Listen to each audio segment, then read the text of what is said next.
আজকে সারা পৃথিবীতে মুসলমানদের সংখ্যা কত? 200 কোটি, অনেকে বলে 240 কোটি, আমি ধরলাম 200 কোটি। তাহলে 200 কোটি মানুষ সমগ্র মানব জাতির 4 ভাগের 1 ভাগ, 25%। আর যদি 240 কোটি হয় তাহলে 31% মুসলমান। মুসলমানদের রাষ্ট্র কতগুলো আছে? 57টা রাষ্ট্র।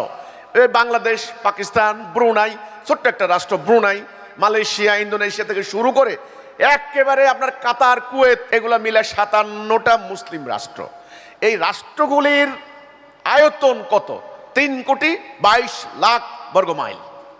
মুসলমান যে রাষ্ট্রগুলি, ধন সম্পদ, প্রাকৃতিক গ্যাস, তেল সম্পদ ইত্যাদি কত পার্সেন্ট আছে দুনিয়ার? আপনি শুনলে হতবাক হবেন, মুসলমানদের পায়ের নিচে 70% আছে তেল আর গ্যাস সম্পদ, যে তেল ছাড়া দুনিয়া চলে না। তাহলে এখন যদি আমি আপনাকে প্রশ্ন করি যে পৃথিবীতে একটা জাতি আছে, সেই জাতি সবাই মার খায়, কোন জাতি? আপনারা বলবেন মুসলমান। পৃথিবীতে একটা জাতি আছে এই মুহূর্তে 8 কোটি উদ্বাস্তু, কোন জাতি? মুসলমান। পৃথিবীতে একটা জাতি আছে যাদের ভেতরে সুদ, ঘুষ, রাহাজানি, অন্যায়, অবিচার, জুলুম, রক্তপাত, হানাহানি, খুনাখুনি, মারামারি, হত্যা, ধর্ষণ, দেখবেন অধিকাংশ মুসলমান রাষ্ট্রগুলা। তাহলে কারণটা কি? এই মুসলমানদের মসজিদের অভাব আছে। এই বাংলাদেশ 5 লক্ষ মসজিদ, প্রতি শুক্রবারে কোটি কোটি মানুষ জুমার নামাজ পড়ে। আচ্ছা, আলেম সারা ওয়ার্ল্ডে লক্ষ লক্ষ আলেম, লক্ষ লক্ষ মুফতি, মৌলানা, ডাক্তার, ইঞ্জিনিয়ার। তাহলে কোনটার অভাব আমাদের? কোরআন শরীফ, ঘরে ঘরে কোরআন। তাহলে কিসের অভাব, কিসের ঘাটতি যে মুসলমান নামক এই জাতি আজকে দুনিয়াতে সেরা জাতি হওয়ার কথা ছিল, আজকে তাদের এই দুর্দশা কেন? কোরআন কি বলে? কুনতুম খায়রা উম্মতি উখরিজাত লিন-নাস তা'মুরুনা বিল মারুফ ওয়া তানহাউনা আনিল মুনকার। তোমরা সেরা জাতি, এই কথা কে বলেছেন? আল্লাহ। তোমাদের উত্থান ঘটানো হয়েছে, মানব জাতি থেকে তোমাদেরকে আলাদা করা হয়েছে। তোমরা সৎ কাজের আদেশ দিবে, অসৎ কাজ থেকে নিষেধ করবে। এটা হলো 1 নাম্বার, তোমরা সেরা জাতি। এবার আসেন সূরা নূর 55 নম্বর আয়াত, 24 নম্বর সূরা। সেখানে আল্লাহ বলছেন, ওয়াদাল্লাহুল্লাযিনা আমানু মিনকুম ওয়া আমিলুস সালিহাতি লা ইস্তাখলিফান্নাহুম ফিল আরদ। আমি ওয়াদা দিয়েছি, যারা ঈমান আনবে, আমলের সালেহ করবে, আমি দুনিয়াতে তাদেরকে খেলাফত দিব, পাওয়ার দিব। আছে পাওয়ার, আছে খেলাফত। আল্লাহর ওয়াদা কি মিথ্যা? তা আল্লাহর ওয়াদা যদি মিথ্যা না হয়, তাহলে আমরা যে মোমেন মুসলমান দাবি করছি, আমাদের দাবি কি সত্য? আরে ভাই, একটা তো ঠিক হইতে হবে, হয় আল্লাহ ঠিক, নাইলে আমরা ঠিক। আল্লাহ যদি ঠিক হয়, আল্লাহ যদি না, আল্লাহ ঠিক। আল্লাহ সুবহান, নিখুঁত, তার কোনো ফ্ল নাই, কোনো মিস্টেক নাই, কোনো রং নাই, কিচ্ছু নাই। আল্লাহ নিখুঁত, তার ওয়াদা হক সত্য। ওয়াদান আলাইহি হাক্কান ফিত তাওরাত ওয়াল ইনজিল ওয়াল কোরআন। তিনি বলেছেন আমার ওয়াদা হক সত্য। আমি ওয়াদা দিয়েছি।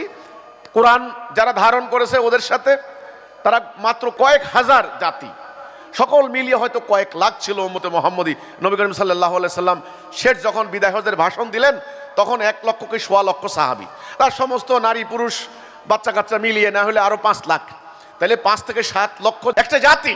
অর্ধ দুনিয়াতে আল্লাহ শ্রেষ্ঠত্ব কায়েম করলেন। দুনিয়ার এমন কোনো শক্তি ছিল না তাদের উপর কথা বলার। তাহলে আজকে সমস্যাটা কোথায়? আজকে প্রবলেমটা কোথায়? আল্লাহর তো ভুল নাই। আল্লাহর ভুল আছে? কোরআনে ভুল আছে? নবীর জীবনী ভুল আছে? তাহলে আল্লাহ সত্য, কোরআন সত্য, নবী হক সত্য, উম্মতে মুহাম্মদের জীবনী হক সত্য। তাহলে আমরা যে 200 কোটি মুসলমান, আজকে এই যে হাজার হাজার ফেরকায়, তরিকায়, মাযহাবে এই যে টুকরা টুকরা হয়ে হানাহানি, মারামারি করে নিজেরা শেষ হয়ে যাচ্ছি, সমস্যাটা কোথায়? এটা সমস্যা আছে না? আছে কি না? দেখেন, নির্বাচন হলো, আমাদের আমির সাহেব নির্বাচন উপলক্ষে কথা বলেছে। এই নির্বাচনে 50টার উপরে দল অংশগ্রহণ করছে বিভিন্ন মার্কা নিয়ে। ইসলামী দল, ধর্মের নামে দল অংশগ্রহণ করছে প্রায় 30টার উপরে। এই ধর্মীয় দলগুলো কি নির্বাচনে জিতেছে? কেন জিতলো না? এখন নানান ধরনের কথা বলা হবে। ইলেকশন ইঞ্জিনিয়ারিং করছে, জাল ভোট দিছে, টাকা দিয়া ভোট কিনছে, ফলাফল উল্টাপাল্টা করে দিছে। এরপরে মিডিয়া কু করছে, ডিপ স্টেট কাজ করছে, ইন্ডিয়া হস্তক্ষেপ করছে, আমেরিকার মাস্টার প্ল্যান করছে, সেনাবাহিনী এই করেছে, ওই করেছে, নানান ধরনের কথাবার্তা বলা হচ্ছে। ফলাফল হচ্ছে জিততে পারলেন না। প্রবলেমটা কোথায়? তাহলে জিতলেন না কেন? আপনারা না বললেন আল্লাহর এই মার্কায় ভোট দিলে আল্লাহ সেই ভোট পাবে, এটা আল্লাহর মার্কা। তাহলে আল্লাহর মার্কা হারলো কি করে? এই জন্যে অনেক ইসলাম বিরোধীরা এখন প্রচার করে, হ্যাঁ ভালো হয়েছে এই ধর্মীয় সংগঠনগুলি হারিয়ে গেছে, তার মানে ইসলাম হারিয়ে গেছে আর ইসলাম জিতবে না। আমি বলছি নো নো, ইসলাম হারে নাই, ইসলাম হারতে পারে না। রাসূল হারেন না, রাসূল কোনোদিন পরাজিত হন নাই, কোরআন পরাজিত হয় নাই। এনারা পরাজিত হচ্ছেন, কেন হচ্ছেন? আমি যেটা বলেছি, তাহলে এই সমস্যাগুলো কোথায়? ইসলামের তিনটি পরিভাষা, আকীদা, ঈমান, আমল। আমরা নামাজ পড়ছি, আমল। রোজা রাখছি, এই যে রোজা রাখলাম রোজার মাসে, আমল। হজ করতে যাবেন, আমল। আমলের আগে আরো দুটো জিনিস আছে, দুটি শর্ত আছে, সেটা হলো ঈমান এবং আকীদা। আল্লাহর প্রতি, রাসূলের প্রতি বিশ্বাস আমাদের আছে, কোরআন আল্লাহর কিতাব, এই বিশ্বাসটা আছে, কিন্তু আমরা তাওহীদের উপর ঈমান নাই। আমি আজ আপনাদেরকে জানার জন্য বলি, মক্কার কাফেররা, আবু লাহাব, উতবা, সায়েবা নবীর সঙ্গে যুদ্ধ করেছে, নবীর বিরোধিতা করেছে, নবীর বিরুদ্ধে যুদ্ধ করেছে। এই কাফেররাও কিন্তু আল্লাহকে বিশ্বাস করত, আরবিতে কথা বলতো, তারা হজ করত, তারা যাকাত দিত, তারা খতনা করত, তারা নামাজ পড়তো।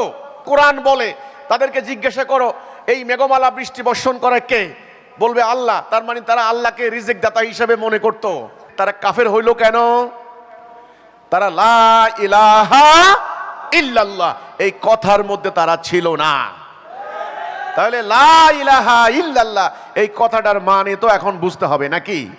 তবে না আপনি কে ঈমান থাকলো কে ঈমান থাকলো না বুঝতে পারলেন। আল্লাহ আমাদেরকে সৃষ্টি করেছেন, ওকে, এই ব্যাপারটা তো কোনো সমস্যা নেই। আচ্ছা, আল্লাহ খাওয়ান আমাদেরকে, মানে তিনি রাজ্জাক, সবাই বিশ্বাস করে। আল্লাহ তিনি এই সমস্ত কিছুর মালিক, মালিক, মালিক ইয়াউমিদ্দিন আমরা বলি না? আচ্ছা, আমাদেরকে জন্ম থেকে মৃত্যু পর্যন্ত তিনি লালন পালন করছেন, খাদ্য দিয়ে, অক্সিজেন দিয়ে, নানান ধরনের পশু পাখি গাছপালা দিয়ে আমাদেরকে তিনি বাঁচিয়ে রাখেন। এই জন্য তিনি রব। তাহলে আমরা বলি রব্বুল আলামিন। তাহলে আমাদের রবকে, খালেককে, মালেককে, রাজ্জাককে আল্লাহ। কিন্তু আমাদেরকে যিনি সৃষ্টি করেছেন, তিনি সৃষ্টি করে ছেড়ে দেননি। আমাদের এই সমাজ রাষ্ট্র কিভাবে চলবে এর একটা হুকুম বিধান তিনি দিয়েছেন। এই হুকুম বিধান দাতা তিনি হলেন ইলাহ। তাহলে লালন পালন করেন, এই জন্য তিনি কি? রব। রিজিক দেন, এই জন্য তিনি কি? রাজ্জাক। এই সমস্ত কিছুর মালিক, এই জন্য তিনি মালিক। সৃষ্টি করেছেন তিনি খালেক। কিন্তু আমাদের ঈমানের মধ্যে কিন্তু এগুলা নাই। লা মালিক ইল্লাল্লাহ, লা খালেক ইল্লাল্লাহ, লা রব ইল্লাল্লাহ।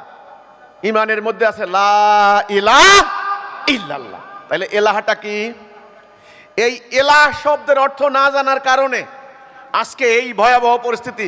তাহলে ইলাহ মানে হচ্ছে তিনি সেই সত্তা যার আদেশ মানতে হবে, যার হুকুম মানতে হবে। অর্থাৎ আমাদের ব্যক্তি, সমাজ, রাষ্ট্র, অর্থনীতি ইত্যাদি কার হুকুমে চলবে, কার বিধানে চলবে, তিনি হচ্ছেন ইলাহ। তাহলে আপনি আল্লাহকে রব মানলেন, মক্কার কাফেররাও কিন্তু রব মানতো। আপনি আল্লাহকে রব মানলেন, আপনাকে খালেক মানলেন, আল্লাহকে মালেক মানলেন, কিন্তু রাষ্ট্র পরিচালনার এই বিধান, ওটা তো আপনি আল্লাহকে মানলেন না, ওটা মানলেন ব্রিটিশকে, মানুষকে। তাইলে এখন আপনার এলাহ কি আল্লাহ রইল? আপনার এলাহ আল্লাহ রইল না, এলাহ হয়ে গেল মানুষ। এই যে মানুষকে এলাহ হিসেবে মানলেন, ঈমান থেকে আউট।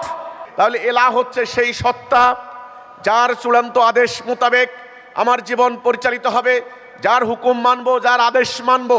আমার ব্যক্তি জীবন, পারিবারিক জীবন, অর্থনৈতিক জীবন, রাজনৈতিক জীবন, বিচারিক জীবন, সামরিক জীবন, আমদানি রপ্তানি সকল ক্ষেত্রে সিদ্ধান্ত কার মানবো, হুকুম কার মানবো?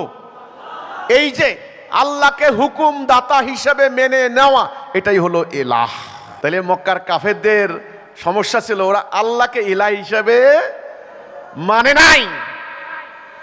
আল্লাহ রাসূলের উপরে যখন এই আয়াত, এই কিতাব নাযিল হলো, মক্কার কাফেরদের সামনে রাসূলুল্লাহ প্রস্তাব দিলেন, হে বনি অমুক, আমাকে আল্লাহ রাসূল করে পাঠিয়েছেন, তোমরা বলো লা ইলাহা ইল্লাল্লাহ, আল্লাহকে একমাত্র ইলাহ হিসেবে মেনে নাও। মক্কার কাফেররা কি বলেছিল? হাদিসগুলো খুলে দেখেন, সিরাত গ্রন্থ খুলে দেখেন। তারা বলেছিল, মুহাম্মদ, আমরা আল্লাহ বিশ্বাস করি, কাবা আল্লাহর ঘর বিশ্বাস করি, ইব্রাহিম আমাদের নবী আমরা বিশ্বাস করি, আমরা মিল্লাতে ইব্রাহিমের অন্তর্ভুক্ত, আমরা দ্বীনে হানিফের অন্তর্ভুক্ত, আমরা বিশ্বাস করি তুমি ভালো মানুষ, তুমি ভালো পরিবারের সন্তান, তুমি মিথ্যা বলো না, সব ঠিক আছে, কিন্তু তুমি যে বলেছ তোমার আল্লাহ তোমাকে কিতাব দিয়েছেন, আমরা এটা মানব না। আমরা আমাদের পূর্বপুরুষ, আমাদের 14 পুরুষ যে পথে গিয়েছে আমরা সেটাই মানব। ওদের দাড়ি ছিল না, ওদের জুব্বা ছিল না, ওদের পাগড়ি ছিল না, ওরা আরবিতে কথা বলতো না, ওদের সমাজ রাষ্ট্র পরিচালনার ক্ষেত্রে আল্লাহর দেওয়া মানদণ্ড মানতে অস্বীকার করেছিল। এই বক্তব্য বর্তমান জাতির সঙ্গে মিলিয়ে দেখেন, আমাদের এই জাতি নামাজ ঠিকই পড়ে, রোজা ঠিকই রাখে, এই যে রোজা রাখলো, রোজার দিনে হজ ঠিকই করে, কিন্তু দেখেন আমাদের রাষ্ট্র চলে কি কোরআনের আইনে না মানুষের আইনে? আদালতে বিচার হয় কি আল্লাহর আইনে না মানুষের আইনে? এই বাণিজ্য নীতি, অর্থনীতি, মুদ্রানীতি, ব্যাংকিং সিস্টেম, এই যে সমস্ত কিছু অর্থনীতির অন্তর্ভুক্ত। সেই অর্থনীতি হলো সুদের। শুয়োর খাওয়া হারাম, সব মুসলমান জানে না? এখন যদি আপনার সামনে আমি 1 প্লেট শুয়োরের গোস্ত দেই, আপনি বমি করতে করতে মরে যাবেন। আচ্ছা, তো শুয়োর হারাম হলো, সুদ কি? সুদও হারাম। কিন্তু দেখেন পুরো অর্থনীতি সুদের উপরে, সুদী মহাজনীরা, সুদী কারবারিরা সমস্ত অর্থনীতি কবজা করেছে। এইবারে বোধহয় 16 থেকে 18% সুদ। তাহলে এই রাষ্ট্রে সুদ ভিত্তিক অর্থনীতি চলে, মুসলমানরা সুদ খায়। তার মানে কি হলো? আমরা কিছু মানলাম, কিছু মানলাম না। কথা খেয়াল করছেন কিনা? কিন্তু সূরা বাকারাতে 208 নম্বর আয়াতে আল্লাহ বলছেন, হে মোমেনগণ, তোমরা পূর্ণাঙ্গ রূপে ইসলামে দাখিল হও, ফিসিলমে কাফা, এটাকে বলা হয়। আংশিক মানবা, আংশিক মানবা না, এটা হবে না। আফাতুমিনুনা বিবাদিল কিতাবে ওয়া তাকফুরুনা বিবাদ, আমার কিতাবের কিছু মানবা, কিছু মানবা না, এটা হবে না। এটার নাম শিরিক। ইন্নাল্লাহা লা ইয়াগফিরু আন ইউশরাকা বিহি, যারা শিরিক করব তাদেরকে আমি ক্ষমা করব না, এই ছাড়া সব ক্ষমা করে দেব। মক্কার কাফেররা কিন্তু এই শিরিকটা করত। আমি আবার বলি, আল্লাহর কিছু মানবেন, কিছু মানবেন না, এটার নাম শিরিক। যারা শিরিক করে তারা হলো মুশরিক। ইন্নামাল মুশরিকুনা নাজাসুন, মুশরিকরা নাপাক, নাজাস, নাপাক, ওদের কোনো ইবাদত কবুল হবে না। দুর্ভাগ্যজনক, আজকে আমাদের আলেমরা আমাদেরকে শিরিকের ডিরেক্ট সংজ্ঞা দিতে পারেন নাই। ওনারা মানুষকে বুঝাইছেন কি কবরে মোমবাতি দেওয়া শিরিক, বাপ মায়ের পা ধরে সালাম করা শিরিক। আরে ভাই, এতদিকে যান কেন? আল্লাহর নির্ধারিত হুকুমের কিছু মানা, কিছু না মানা, এটাই হলো আসল শিরিক, এটাই হলো প্রকৃত শিরিক। তাহলে আমাদের প্রবলেমটা কোন জায়গায় আশা করি বুঝতে পেরেছেন। আমরা লা ইলাহা ইল্লাল্লাহর মধ্যে নাই। এত ধর্মীয় দল একত্রিত হয়ে ইলেকশন করেন, জিতেন না কেন? খালি হারু পার্টি, হারু পার্টি। আল্লাহর ওয়াদা কি মিথ্যা? আল্লাহ কোরআনে বলেছেন, ওয়াদান আলাইহি হাক্কান ফিত তাওরাত ওয়াল ইনজিল, এটা বলেছেন আল্লাহ। ওয়ালা তারহিনু ওয়ালা তাহজানু ওয়া আনতুমুল আলাউনা ইন কুনতুম মুমিনিন, তোমরা হতাশ হইও না, তোমরা নিরাশ হইও না, তোমরা বিজয়ী হবে যদি তোমরা মুমিন হও। এটা কার কথা? ওয়া কানা হাক্কান আলাইনা নাসরুল মুমিনিন, মুমিনদেরকে সাহায্য করা আমার হক। তাহলে মুমিন তো হারতে পারে না। আল্লাহ কোরআনে বললেন, মুমিনরা যদি কাফেরের মোকাবেলা করে তাহলে মুমিন বিজয়ী হবে, কাফেররা পালিয়ে যাবে। কারণ হিসাবে আল্লাহ বললেন, ওয়াল্লাহু মাআকুম, আমি মুমিনদের সাথে থাকি, থাকবো। এটা আমার সুন্নাহ, আল্লাহর সুন্নাহ, আমার সুন্নাহর কোনো পরিবর্তন নাই। আল্লাহ মুমিনের ওয়ালি, অভিভাবক, গার্ডিয়ান। যে আল্লাহ যদি বলেন কুন ফায়াকুন, হয়ে যায়, সে আল্লাহ কারো অভিভাবকত্ব গ্রহণ করলে সে হারতে পারে, সে পরাজিত হতে পারে। সূত্র কি বলে? আমি তো এতক্ষণ সূত্র দিয়ে বুঝাই দিলাম।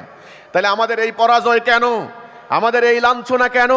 আমাদের এই সমস্ত প্রচেষ্টা ব্যর্থ হচ্ছে কেন?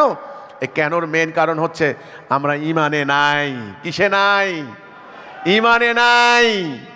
ইমান নাই, আমল আছে, নিখুঁত আমল। নামাজ পড়েন, নামাজ পড়ার জন্য মসজিদ ভর্তি হয়ে যাচ্ছে, এসি মসজিদ, টাইলসের মসজিদ। নামাজের কোনো অভাব নাই, হজের কোনো অভাব নাই, জাকাতের কোনো অভাব নাই, রোজার কোনো অভাব নাই, কিন্তু ইমান নাই। কেমনে ইমান নাই? এ কথা বললে কিন্তু সাধারণ মানুষ কিন্তু বুঝে না ভাই, বুঝবে না, মাথা গরম হয়ে যায়। আমার বাড়ি হামলা চালাইছে 4 বার আমাকে, এই আমাদের ইমান নষ্ট করতে আসছে, এই ইহুদির দালাল, এই শয়তান, এই লোকটা বলে আমাদের নাকি ইমান নাই। আমি 4 বার হজ করছি মিয়া, আমার আব্বা বাড়ির সামনে মসজিদ বানাইছে, আমরা মাদ্রাসা দিছি, আমার মামা মৌলানা, খালু মৌলানা, আমার বড় ভাই মৌলানা মুফতি, আমরা পুরা হুজুর পরিবার। আর এই বেটা কয় বলে আমার ইমান নাই। কঠিন কথা ভাই, আমার উপর রাগ করেন না, ঠিক আছে? ক্ষুব্ধ হইয়েন না। আপনি হজ করছেন 4 বার, তাই না? মক্কার কাফেররা বছর বছর হজ করতো, বছর বছর হজ করতো। নবী 4 বার করেন নাই, নবীর জীবনে মাত্র 1 বার হজ করছেন। ঈমান আনতে হবে, ঈমান আনলে আপনি হবেন মুমিন। সূরা তাগাবুনের 2 নম্বর আয়াত, আল্লাহ বলছেন মানুষ 2 প্রকার, তোমাদেরকে আমি সৃষ্টি করেছি, হয় কেউ মুমিন না হলে কেউ কাফের। তোমাদের সমাজের মধ্যে কত দল, এই দল ওই দল, এই জোট ওই জোট। আমার কাছে দল আর জোট নাই, আমার কাছে দল 2টা। কয়টা? 2টা, মুমিন কাফের। জান্নাত যাবে মুমিন, বিজয় লাভ করবে কে? মুমিন। নামাজ রোজা কার জন্য? মুমিনের জন্য। গুনাহ মাফ করবেন কার? মুমিনের। এই মুমিন জান্নাত যাবে। আরেক দল আছে কাফের। কাফেরের অভিভাবক তাগুত, ইবলিস। মুমিনের অভিভাবক আল্লাহ। আমরা সূরা ফাতিহার মধ্যে দৈনিক 5 ওয়াক্ত নামাজের মধ্যে দোয়া করি, আল্লাহ আমাদেরকে সিরাতুল মুস্তাকিমে হেদায়েত দাও, ইহদিনাস সিরাতাল মুস্তাকিম গায়রিল মাগদুবি আলাইহিম ওয়ালাদ-দাল্লিন। ওটা পথভ্রষ্টতা, ওইদিকে আল্লাহ নিও না, আল্লাহ আমাদেরকে ওখান থেকে মাফ করো, আমাদেরকে হেদায়েত দাও। হেদায়েত মানে রাইট ডাইরেকশন। তাহলে মানুষ কয় প্রকার? 2 প্রকার। এখন আমরা কি মুমিন হতে চাই না কাফের থাকতে চাই? মুমিন। এখন মুমিন হবেন কিভাবে? বিরাট প্রশ্ন। লম্বা দাড়ি রেখে, মাদ্রাসা সার্টিফিকেট নিয়ে, কোরআন শরীফ মুখস্থ করে? এখন সাংঘাতিক কথা, আমার কথায় আপনাদের অন্তরে ধাক্কা লাগতে পারে। লম্বা দাড়ি রেখে মুমিন হওয়া যাবে না, একেবারে বড় বড় সার্টিফিকেট ডিগ্রি নিয়ে মুমিন হওয়া যাবে না। মুমিন হতে হলে সূরা হুজরাতের 15 নম্বর আয়াত, নিশ্চয়ই তাহারাই মুমিন। ইন্নামাল মুমিনুনা আল্লাযীনা আমানু, যারা ঈমান আনে আল্লাহ এবং তার রাসূলের প্রতি, সুম্মা লাম ইয়ারতাবু, এতে কোনো সন্দেহ করে না, এবং জান মাল দিয়ে আল্লাহর রাস্তায় জিহাদ করে। মুমিনের সংজ্ঞার মধ্যে 2টি কন্ডিশন, 2টি শর্ত। 1, আল্লাহ রাসূলের প্রতি ঈমান, মানে লা ইলাহা ইল্লাল্লাহ মুহাম্মাদুর রাসূলুল্লাহ। 1। 2, আল্লাহর এই তাওহীদ প্রতিষ্ঠার জন্য জিহাদ। তাহলে মুমিনের সংজ্ঞার মধ্যে কয়টা শর্ত পাই? 2খান শর্ত। কয়খান শর্ত? 1 নম্বরে ঈমান, 2 নম্বরে জিহাদ। আপনি মুমিন, এটা হলো মুমিনের ডেফিনিশন। আল্লাহ ডিফাইন করেছেন, আল্লাহ ডেফিনিশন দিয়েছেন কারা মুমিন। আপনি নিজের মন মতো মুমিন দাবি করলে হবে না ভাই। তাহলে এই মুমিন, আবার বলি, মুমিন হলো সে ব্যক্তি যে একমাত্র আল্লাহ এবং তার রাসূল ছাড়া কাউকে মানবে না। সুম্মা লাম ইয়ারতাবু, এতে কোনো সন্দেহ থাকবে না, দ্বিধা থাকবে না। কালবে মিন কালবিহি, কলব থেকে সেই কথা বলবে, মান কালা লা ইলাহা ইল্লাল্লাহ ফাদাখালাল জান্নাহ, সে জান্নাত যাবে। জান্নাতে যাওয়ার একমাত্র চাবি হচ্ছে লা ইলাহা ইল্লাল্লাহ। তাহলে মুমিনকে আল্লাহ এবং তার রাসূলের প্রতি ঈমান, 1 নম্বরে ঈমান, 2 নম্বরে জান মাল দিয়ে জিহাদ। এই হচ্ছে মুমিন। এইবার আপনি মুমিন হওয়ার পর আপনার জন্য নামাজ, আপনার জন্য রোজা, আপনার জন্য হজ, আপনার জন্য যাকাত, এই সব কিছু। আমরা কোরআন শরীফ মুখস্থ করছি, আলেম ওলামাদেরকে খাওয়াচ্ছি, সম্মান করছি, এতে কোনো সমস্যা নেই। কিন্তু প্রবলেম হচ্ছে আল্লাহর কোরআন মোতাবেক, সংজ্ঞা মোতাবেক মুমিন না। এই কথাটা মানতে অনেক কষ্ট হচ্ছে, আমি জানি। সংজ্ঞা মোতাবেক মুমিন না। সংজ্ঞা মোতাবেক যদি মুমিন না হন, তাহলে আল্লাহর ওয়াদা আপনার উপরে প্রযোজ্য হবে না। আমাদের লক্ষ লক্ষ মানুষ জনসভা করে, মিটিং করে, ওরে বাপরে বাপ, যদ্দূর চোখ যায় শুধু মানুষ আর মানুষ, টুপি আর টুপি, দাড়ি আর দাড়ি। যখনই অন্যদের সঙ্গে কম্পিটিশনে যান, সব Haru party, Haru party, Haru party. ব্যাপারটা কি? ব্যাপারটা কি? আল্লাহর সাহায্য কোথায় গেল? আল্লাহ কি মিথ্যা কথা বলেছেন? নো নো নো, মুমিন না। এইবার আসেন, নবী করিম সাল্লাল্লাহু আলাইহি ওয়াসাল্লাম মক্কার ওই মানুষগুলার মধ্য থেকে একদল মানুষকে আলাদা করেছেন, তাদেরকে তিনি মুমিন বানিয়েছেন। মুফতি মাওলানা বানান নাই, শায়েখ বানান নাই, তিনি মুমিন বানিয়েছেন। কারণ তিনি জানতেন মুমিন না হলে আল্লাহর সাহায্য আসবে না। আজকে দুনিয়া জোড়া মুসলমান আমরা সংখ্যা আছি, কাতারে কাতারে, লাখে লাখে, হাজার হাজার পীর, এক এক পীরের এক এক তরিকা। দেখেন, এক বাংলাদেশে আছে অন্তত হাজার হাজার পীর। মানুষ কোন দিকে যাবে? বিভিন্ন ধর্মীয় সংগঠন, এরা বলে আমার মার্কায় ভোট দাও, এটা জান্নাতের টিকিট। একদম জান্নাতের টিকিট আল্লাহ জাহান্নাম নিয়ে ছেড়ে দিয়েছে। এই যে মানুষ পাগল হয়ে গেছে। কিন্তু আপনারা বলুন, মোমেন জাতি হবে কয়টা? একটা, নাকি টুকরা টুকরা? অখণ্ড জাতি। অখণ্ড জাতি, আমি একটা কাগজ দেখাই আপনাদেরকে এখানে। এই যে এক টুকরা কাগজ, এই কাগজটা বানানোর উদ্দেশ্য কি বলেন তো দেখি? লেখা। আচ্ছা, কাগজটা যদি মাঝখানে টুকরা করি আমরা, মাঝখানে টুকরা করলে আপনি লিখতে পারবেন? লেখার উদ্দেশ্য হাসিল হবে? এটা কি হয়ে যাবে? আবর্জনা। এটা আবর্জনা হয়ে যাবে। তেমনি মুসলিম উম্মাহ যদি টুকরা টুকরা হয়, মোমেন যেই কোনো কারণে হন না কেন, আপনি টুকরা টুকরা হয়ে গেলে আবর্জনা হয়ে যাবেন, পরাজিত হয়ে যাবেন। এই জন্য পবিত্র কোরআনে আল্লাহ বলেছেন, ওয়াতাসিমু বিহাবলিল্লাহি জামিআন ওয়া লা তাফাররাকু, ফারাক হইবা না, টুকরা টুকরা হইবা না, তোমরা জামাতবদ্ধ হও, একত্রিত হও, আল্লাহর রশিকে মজবুত করে ধরে রাখো। আল্লাহর রশি কয়টা? জান্নাতে যাওয়ার রাস্তা কয়টা? সিরাতুল মুস্তাকিম কয়টা? একটা। তাহলে মুসলমান জাতি হবে কয়টা? একটা। নেতা হবেন কয়জন? একজন। বিধান চলবে কোনটা? আল্লাহর হুকুম। তাহলে দেখেন, হিসাব মিলাই দেখেন, আল্লাহ এক, রাসূল এক, কোরআন এক, কাবা এক। আমরা নামাজের সময় কি বলি? কাবাতে শরীফাতে আল্লাহু আকবার। আমরা কি কেউ উত্তরে, কেউ দক্ষিণে, কেউ পূর্বে এভাবে নামাজ পড়ি নাকি? সব কাবা শরীফে দিবে। তাহলে কাবা কি? এক। কাবা এক, আল্লাহ এক, রাসূল এক, কোরআন এক। মুসলমান জাতি হবে কয়টা? এক জাতি। এই এক জাতি যখন হবেন, তখন আল্লাহর সাহায্য অবধারিত। আমি দ্বিতীয় কারণ বলছি, মুসলমানরা মার খাচ্ছে কেন? কি রে, ব্যাপারটা কি? আমরা এত মার খাই কেন? মার খাওয়ার মেইন কারণ ঐক্য নাই, অনৈক্য, টুকরা টুকরা। আপনি দেখেন, আমেরিকা 50টি অঙ্গরাজ্য মিলে এখন একটা রাষ্ট্র হয়েছে। রাষ্ট্রের নাম কি? The United states of America. United, ঐক্যবদ্ধ। কালকে যদি আমেরিকারে কেউ কুবুদ্ধি দিয়া এইভাবে টুকরা টুকরা করে দেওয়া যায়, ডোনাল্ড ট্রাম্পের মাস্তানি চলবে? তাহলে বিজয়ের মূল সূত্র ঐক্য, শ্রেষ্ঠত্বের মূল সূত্র ঐক্য। ইবলিস আমাদের এই জাতির ঐক্য ধ্বংস করে দিয়েছে। এই নির্বাচনে সবাই বলেছে বাংলাদেশে ইসলাম বিজয় হওয়ার একটা সম্ভাবনা দেখা দিয়েছে। সবাই আশা করেছে, তারাও বলেছেন যে সব ইসলামী দলের ভোট হবে এক বাক্সে যাবে। পরে বাক্স এখন কয়টা হয়েছে? 4 ভাগ হয়েছে। এক ভাগ সরকারের সঙ্গে গিয়েছেন, এখন যারা সরকারে আছেন বিএনপির সঙ্গে গিয়েছেন। হেফাজতের কওমি আলেমরা প্রকাশ্যে ফতোয়া দিয়েছে জামাত ইসলামী কাফের, এদেরকে ভোট দিলে ঈমান থাকবে না, এটা বলে নাই? আচ্ছা, গেল এক দল, গেল কওমি ঘরানা, ওনারা আলাদা হয়ে গেলেন। চরমোনাইয়ের পীর সাহেবের দল শাসনতন্ত্র আন্দোলন, ইসলামী শাসনতন্ত্র, আলাদা হয়ে গেলেন। ওনারা হাত পাখা মানুষের মাথায় খালি পাখা দেয়, বাতাস দেয়। আরে ভাই, বাতাস দিয়া দিন প্রতিষ্ঠা হবে না। এ বাতাস দিয়া দিন প্রতিষ্ঠা হবে না। আমার কথা শোনো, বাতাসে বাতাসে দিন প্রতিষ্ঠা হয় না। 9-6 বুঝাইয়া ভোট নেওয়া যায়, দিন প্রতিষ্ঠা করা যায় না। বাতাসে কাম হইব না। আল্লাহ রাসূলের কর্মসূচি লাগবে, সেই ঈমান লাগবে, সেই আকীদা লাগবে। হিজবুত তাওহীদ সেটা তুলে ধরছে আলহামদুলিল্লাহ। আকীদাগতভাবে কনসেপচুয়ালি আল্লাহর কাছে মোমেন জাতি হবে কয়টা? একটা। মোমেন জাতির জাতীয় জীবনে, রাষ্ট্রীয় জীবনে হুকুম চলবে কার? আল্লাহর। মোমেন জাতির নেতা হবেন কয়জন? একজন। এই ঐক্যবদ্ধ জাতি না হওয়া পর্যন্ত তোমাদের কোনো মুক্তি নাই। এখন প্রশ্ন হচ্ছে, ঐক্যবদ্ধ কিভাবে করবেন? কিভাবে সম্ভব টুকরা টুকরা হয়ে যাওয়া এই জাতিকে আপনি ঐক্যবদ্ধ কিভাবে করবেন? এরা কি আদৌ ঐক্যবদ্ধ হবে? আশা করা যায় না, মনে হয় জীবনে ঐক্যবদ্ধ হবে না।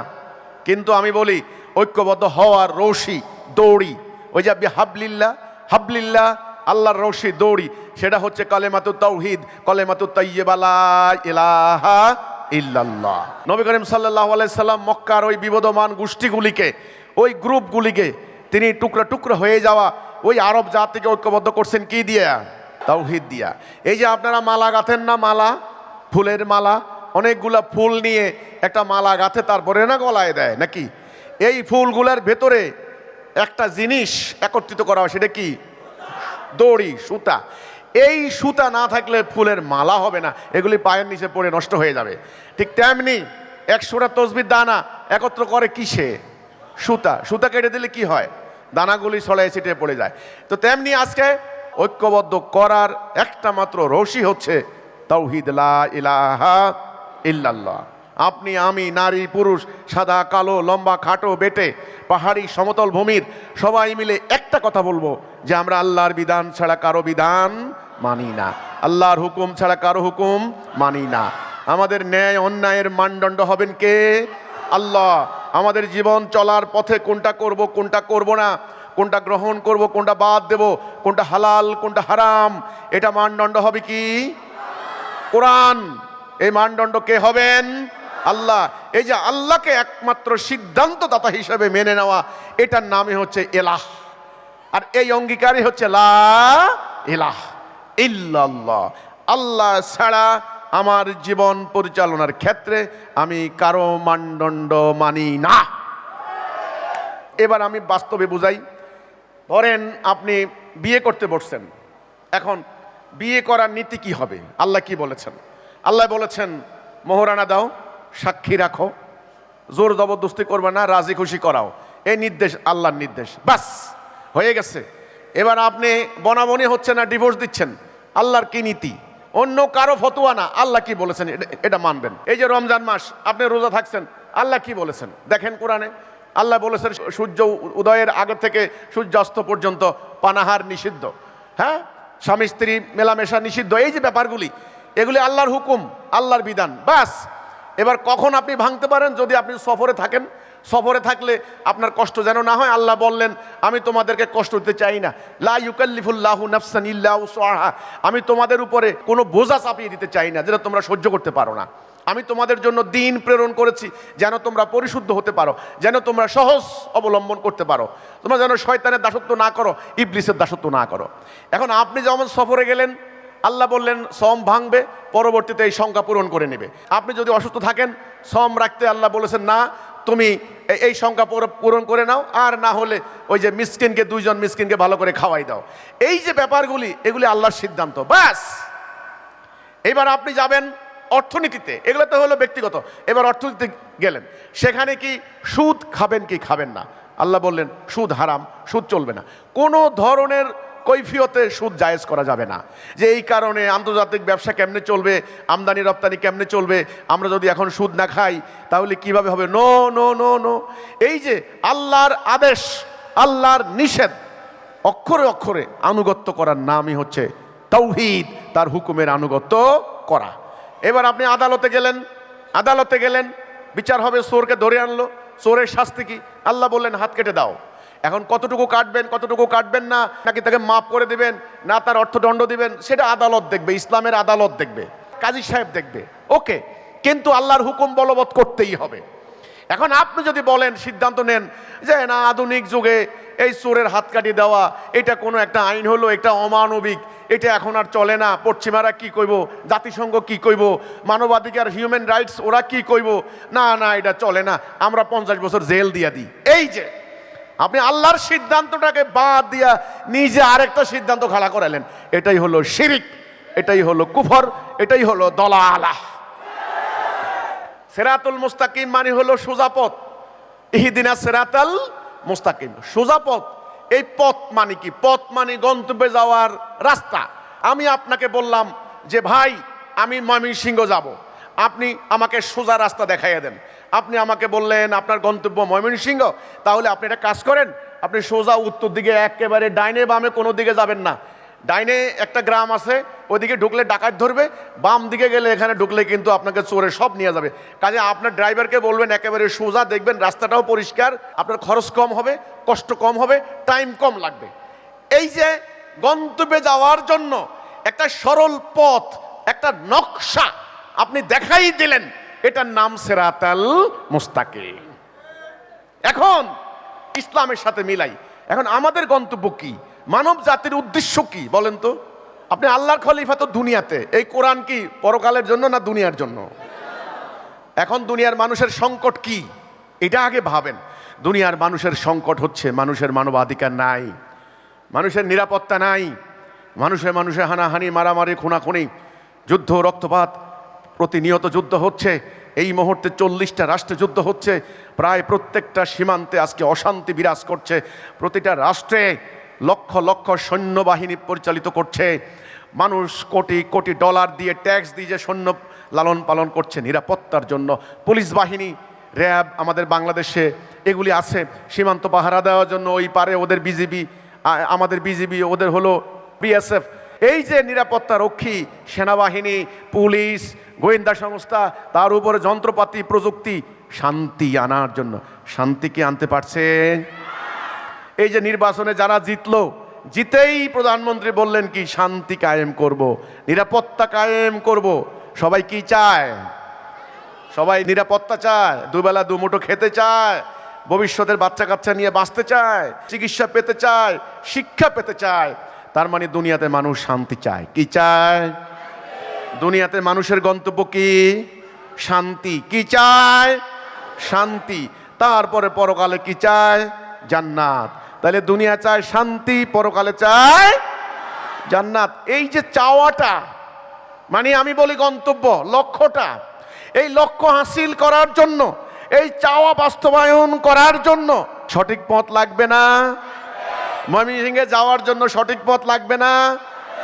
এটাই আল্লাহ রাসূল মক্কার সাহাবীদের সামনে বালুর উপরে একটা সরল রেখা টানলেন। সরল রেখা টেনে বললেন হাযা সিরাতুল মুস্তাকিম। তখন কোরআনের সেই আয়াত ফারবুদুনি। সুতরাং আল্লাহ বললেন এটা আমার, এটাই সিরাতুল মুস্তাকিম, আমারই একমাত্র ইবাদত করো।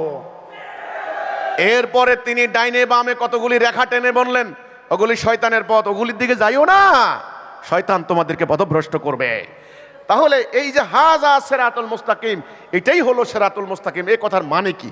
এই কথার মানে হলো তোমার জীবন চলার পথে যেখানে যেখানে তুমি দাঁড়াইবা সেখানে আমার কি সিদ্ধান্ত আছে সেটা মানাই হচ্ছে সিরাতুল মুস্তাকিম। অর্থনীতিতে সুদ হারাম, এটা সিরাতুল মুস্তাকিম, এটা সরল। আপনি সুদ জায়েজ করে যত রকমের ন্যায় বিচারের ব্যবস্থা করেন, সিন্ডিকেট বন্ধ করবেন, দ্রব্যমূল্যের দাম কমাইবেন, কোনোদিন পারবেন না। সুদ ভিত্তিক পুঁজিবাদী অর্থনীতি, ক্যাপিটালিজম যতদিন কায়েম থাকবে ততদিন অর্থ জমা হইতে হইতে কিছু লোক অকল্পনীয় টাকার মালিক হয়ে যাবে আর কোটি কোটি লোক বঞ্চিত হবে। আর ওরা ওই যে টাকাওয়ালারা নির্বাচন আসলে টাকা দিয়ে নমিনেশন কিনবে, টাকা দিয়ে ইলেকশনে ইঞ্জিনিয়ারিং করবে, টাকা দিয়ে পার্টি থেকে নমিনেশন কিনবে। এইবারে তো দেখলেন না টাকার খেলা। আপনারা টাস খেলা দেখছেন কোনোদিন? হ্যাঁ, আমি এই উদাহরণটা দিয়ে আমি মিলাইলাম। বাপরে বাপ, প্রকাশ্যে ফেসবুকে ছবি আসছে, টাকার বান্ডেল নিয়ে প্রার্থীরা টাস যেমন ছিটায় এইভাবে টাকা ছিটাইছে, এইভাবে টাকা ছিটাইছে। দেখেন তো, সকালবেলা একদল টাকা দিয়ে গেছে, বলছে আমাদের ভোট দিস, তোর সওয়াব হইব, ধর 500 টাকা রাখ। বিকেলবেলা আরেক দল বলতেছে আরে ভাই 500 টাকা, 5000 টাকা রাখবে না।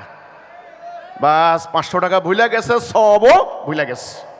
এই যে টাকাওয়ালারা এই নির্বাচনে ধর্মীয় সংগঠনগুলা, ইসলামী দলগুলা, আপনারা কষ্ট করিয়া করিয়া কর্মীদেরকে ইসলামী সাহিত্য পড়াইয়াছেন, তাহাজ্জুদের নামাজ পড়াইয়াছেন। হ্যাঁ, 6 মাস ফজরের নামাজ যেন কাজা না যায়। বেচারারা কর্মীরা পাউরুটির টাকা দিয়া সংগঠনের বাইতুল মাল দিয়ে সংগঠন করিয়াছে, ওদেরকে তাকওয়া শিক্ষা দিয়াছেন। কিন্তু নমিনেশন দেওয়ার টাইমে কোটিপতিরে ধরে আনলেন কেন? কোটিপতির টাকা, কারণ ওনারা জানেন কোটিপতিরে নমিনেশন না দিলে নির্বাচনের ব্যয় বহন করার সম্ভাবনা নাই। বহু প্রার্থী ভোটের 1 সপ্তাহ আগে মাঠের ময়দান ছেড়ে পালিয়েছে। বলছে বাবা রে, আমি ঋণ করেছি, জায়গা জমি বিক্রি করেছি, বউয়ের সোনাদানা কিছু রাখি নাই, আমার পক্ষে ভাই এত টাকা সরবরাহ করা সম্ভব না। প্রত্যেকটা কর্মী বোয়াল মাছের মতো টাকা দে, টাকা খাই। অফিস টাকা দে, টাকা খাই। মিডিয়া খাইতে খাইতে প্রার্থীর শরীরে আর রক্ত রাখে নাই। এখন যারা জিতছে, যারা এমপি সাহেব হইছেন, ওনাদের একটা সম্ভাবনা আছে টাকাগুলো উঠানোর সম্ভাবনা আছে না? আছে। আপনারা বোকা না কি মিয়া? আপনারা এই দেশের মানুষ না? টাকা কেমনে উঠাইতে হয় আপনারা এগুলো জানেন না? তা আমার কথা, সুদ ভিত্তিক অর্থনীতি যতদিন চলবে এই সাধারণ জনগণ অর্থনৈতিক সুবিধা পাবে না। এই জন্য আল্লাহ একটা বুনিয়াদি সিদ্ধান্ত দিয়েছেন, সুদ স্ট্রিক্টলি প্রহিবিটেড বাই আল্লাহ। সুদ চলবে না। এটা হলো সিরাতাল মুস্তাকিম। এখন আপনি লন্ডন থেকে ডিগ্রি নিয়ে আনছেন, আপনি ব্যারিস্টার, আপনি ওয়ার্ল্ড ব্যাংকে চাকরি করেছেন, IMF এর কর্মকর্তা, আপনি সুদ কষা অঙ্ক খুব ভালো জানেন, টাই শুট লাগিয়ে আপনি ভারী গলায় সুন্দর সুন্দর কণ্ঠে বলেন সেমিনারে বসে, সুদ ছাড়া আধুনিক যুগে চলে না, সুদ খেতে হবে আমাদেরকে, সুদ ছাড়া কি দুনিয়া চলে নাকি? World bank, IMF, Saika, Japan সংস্থাগুলা সুদের টাকায়, সুতরাং সুদ চলবে। আমরাও এটা বিশ্বাস করি। হ্যাঁ, সুদ ছাড়া কি এখন আধুনিক যুগ চলে নাকি? বিশ্বাস করি না এটা। আমাকে প্রশ্ন করে, আমাকে, আরে ভাই আপনি যে বলেন আল্লাহর হুকুম মানবেন, সুদী অর্থনীতি না হলে আপনারা আমদানি রপ্তানি আন্তর্জাতিক ব্যবসা বাণিজ্য কেমনি করবেন? সূরা শুরার 13 নম্বর আয়াত আল্লাহ বলেছেন, হে রাসূল, আমি ইব্রাহিমকে, মূসাকে, ঈসাকে, নূহকে তোমাকে নির্দেশ দিয়েছি, আনাকিমুদ্দিন, দিন কায়েম করো, এতে মতভেদ করো না। তারপরে আল্লাহ বলছেন, মুশরিকদের কাছে এটা দুর্বহ, কঠিন মনে হয়। নামাজ পড়তে রাজি, রোজা রাখতে রাজি, এতে কোনো অসুবিধা নাই, হজ করতে রাজি, কোনো অসুবিধা নাই, মানুষ হাজী সাহেব বলবে, কিন্তু রাষ্ট্র আল্লাহর হুকুমে চলবে, এখানে রাজি নাই। তাহলে সিরাতুল মুস্তাকিম কি? আজকে জেনে রাখেন, জীবন চলার পথে আল্লাহ যেই সিদ্ধান্ত দিয়েছেন ওই সিদ্ধান্ত মানাই হচ্ছে সিরাতুল মুস্তাকিম। ইবলিস আপনাকে ইলম হাসিল করতে বাধা দিবে না, ইবলিস সিরাতুল মুস্তাকিম থেকে সরাই দিবে, আর কিচ্ছু করবে না।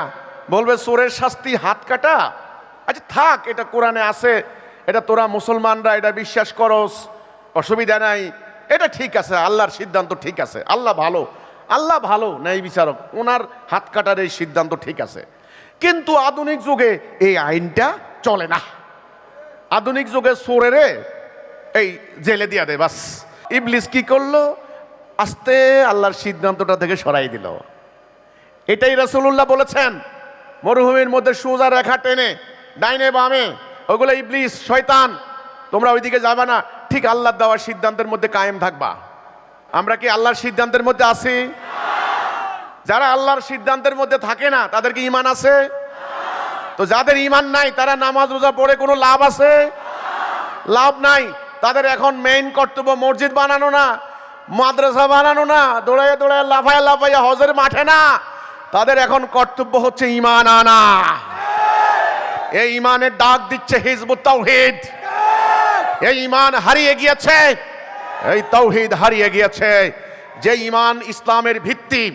একটা মানুষের শরীরে যদি প্রাণ না থাকে, হাত আছে, পা আছে, মাথা আছে, সব আছে, প্রাণ নাই, এটা মরা।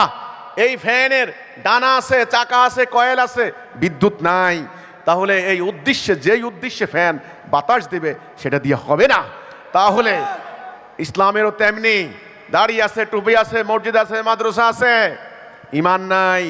ঈমান না থাকার কারণে 200 কোটি মুসলমান মরা লাশ। এই মহা সত্য আমরা জানতাম না। আমরা জানতাম না টাঙ্গাইলের ঐতিহ্যবাহী জমিদার পরিবারের উত্তরসূরি ইমামুজ্জামান জনাব মোহাম্মদ বায়েজিদ খান পন্নী, এ হচ্ছেন আমাদের ইমামুজ্জামান। এই মহা সত্য আমরা জানতাম না, তিনি আমাদেরকে দিয়ে গেছেন। আমরা আজ ওনার পক্ষ থেকে দাঁড়িয়েছি আপনাদেরকে সেই আহ্বান দিতে। আমার কাজ হচ্ছে পরিষ্কার করে তুলে ধরা, বুঝবেন কি বুঝবেন না আমি চেষ্টা করব, আপ্রাণ চেষ্টা করব, নিজের রক্ত পানি করে চেষ্টা করব আপনাকে জিনিসটা বুঝাইয়া দিতে। আপনি বুঝবেন কি বুঝবেন না, আপ টু ইউ। আল্লাহ জানেন, আপনি জানেন। কিন্তু ইমামুজ্জামান আজকে দুনিয়াতে নাই। 2012 সালে তিনি ইন্তেকাল করেছেন। তিনি এই মহাসত্য আমাদেরকে দিয়ে গেলেন। তিনি বললেন, একবার চিন্তা করে দেখো, ভেবে দেখো, রাসূলুল্লাহর হাতে গড়া উম্মতে মুহাম্মদী এত কোটি কোটি ছিলেন না, মাত্র কয়েক লাখ উম্মতে মুহাম্মদের সামনে দুনিয়ার তৎকালীন দুইটা সুপার পাওয়ার, রোমান সাম্রাজ্য, পারস্য সাম্রাজ্য তুলার মতো উড়ে গেছে। কোনো রণাঙ্গনে মোমেনদেরকে পরাজিত কেউ করতে পারে নাই, কারণ আল্লাহর সাহায্য তাদের সঙ্গে ছিল। তারা মোমেন ছিলেন। আজ আমরা মোমেন নাই, আমাদের ঈমান নাই, ইসলাম সম্পর্কে আমাদের কনসেপ্ট, আমাদের আকীদা রং, পারভার্টেড। কাজেই সঠিক ইসলামের আকীদা, ঈমান, ইসলামের লক্ষ্য, হেদায়া, তাকওয়া, এগুলি আমরা জানতাম না। ইমামুজ্জামানের উসিলে আল্লাহ আমাদেরকে দান করেছেন, আলহামদুলিল্লাহ। ইমানের কথা কি? আল্লাহ তোমার বিধান ছাড়া আমরা কারো বিধান মানব না, আল্লাহ তোমার হুকুম ছাড়া আমরা কারো হুকুম মানব না। এটা খালি ব্যক্তি জীবনে না, রাষ্ট্রীয়, সামাজিক, আইন কানুন, অর্থনীতি, দণ্ডবিধি, বিচারনীতি, সকল ক্ষেত্রে মানদণ্ড কার হবে? হুকুম কার চলবে? এটাই হলো লা ইলাহা ইল্লাল্লাহ। এখন প্রশ্ন হচ্ছে, আমরা আল্লাহর হুকুমটা কেন মানব? এতক্ষণ কি কথা বললাম? ঈমান। ঈমান আপনাকে জান্নাত নিবে কিসে? ঈমানে। এক লেখেন, একের পিঠে কত? শূন্য হলে 10, আর একটা শূন্য দেন কত? আর একটা শূন্য কত? একই যদি না থাকে, শূন্যের দাম আছে? দাম নাই। আপনি জান্নাত যাবেন ঈমান দিয়া, ফাদা খালাল জান্নাহ মান কালা লা ইলাহা ইল্লাল্লাহ ফাদা খালাল জান্নাহ। অন্য কোনো কথা নাই। মিন কালবিহি, হাদিসে আসছে মিন কালবিহি, একেবারে আত্মা থেকে বলতে হবে। লোক দেখানো না, লোক দেখানো ঈমান, ঈমান না, ওটা মুনাফিক। মুনাফিকের স্থান জাহান্নামের নিম্ন স্তরে, এটা সবাই জানেন এটা। ওকে, তাহলে জান্নাত যাবেন কি দিয়া? ঈমান দিয়া। তাহলে জান্নাতের স্তর নির্ধারিত হবে আমল দিয়া। আগে ঈমান না আগে আমল? আগে ঈমান। এই কথাটা মনে রাখবেন। এখন ঈমানটা কেন, এই কেনর জন্য এই উত্তরটা আমি এখন আকীদার আলোচনা। আকীদা মানে হলো সম্যক ধারণা, সঠিক ধারণা, ওভারঅল আইডিয়া, এটার নাম আকীদা। দেখেন আমার হাতে একটা ঘড়ি আছে, এর উদ্দেশ্য কি? সময় দেওয়া। মাথার উপরে একটা বস্তু ঘুরে, এটার উদ্দেশ্য কি? বাতাস দেওয়া।